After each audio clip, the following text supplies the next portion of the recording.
Frankfurt School formally opened its doors on June 22, 1924, but it had already held its first seminar on theory in the spring of 1923. There, almost 24 Marxist scholars gathered for what Weil, the sponsor, called a Marxist study week.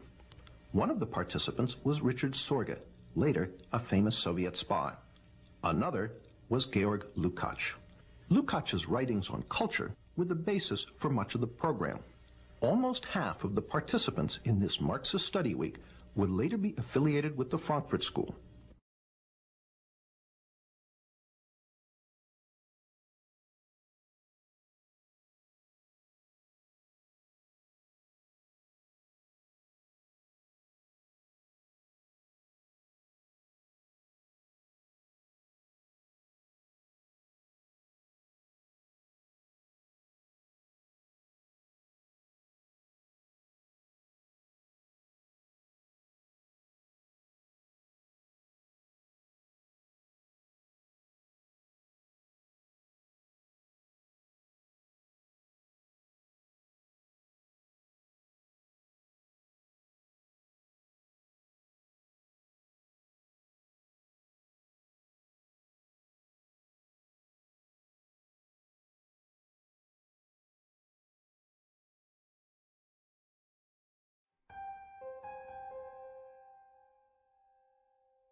Women's rights? Changing the role of the emperor? These radical changes never occurred to Japan's conservative government, including future Prime Minister Shigeru Yoshida. Then Yoshida and the others saw the new American version. The reaction of the Japanese was one of complete astonishment. They were dumbfounded.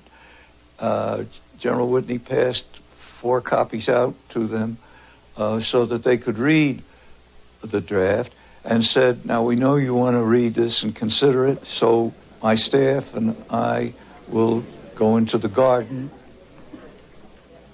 When Shirasu came to bring us back, he said to Whitney, we're sorry we've kept you so long standing out here. And Whitney said, oh, think nothing of it. We've been enjoying your atomic sunshine. At which point, incidentally, a B-29 flew over the foreign minister's residence rather low. I thought it certainly had a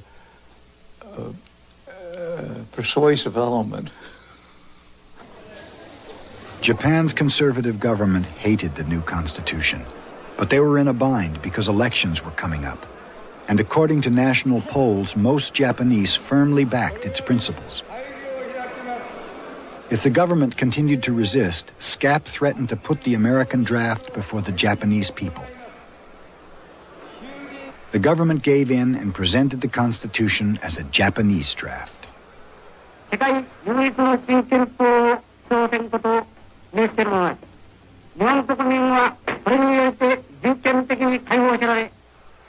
Few people were fooled.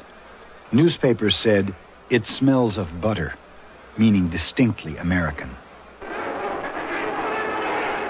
All during the summer of 1946, the National Assembly debated and fought over the Constitution. Among its strongest supporters were 39 female representatives, newly elected when women voted for the first time in Japanese history.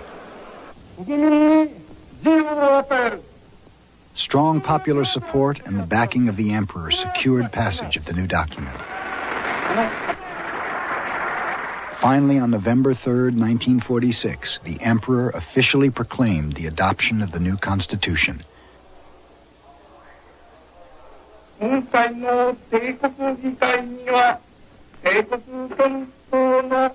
has never been amended, despite its foreign origins. It was an American document, and every Japanese at that time knew it, and they know it today. So why has such a foreign imposition survived? The democratic ideas were not something that we brought to Japan. These democratic ideas were there. Many people paid very heavily for espousing them. The writers, the teachers, the artists, the labor unions, the women. There has been, I think, a tacit coalition among these groups. The Japanese Communist Party would like to say that Article 9 is the result of the many sacrifices that were made by the Japanese people in the past war.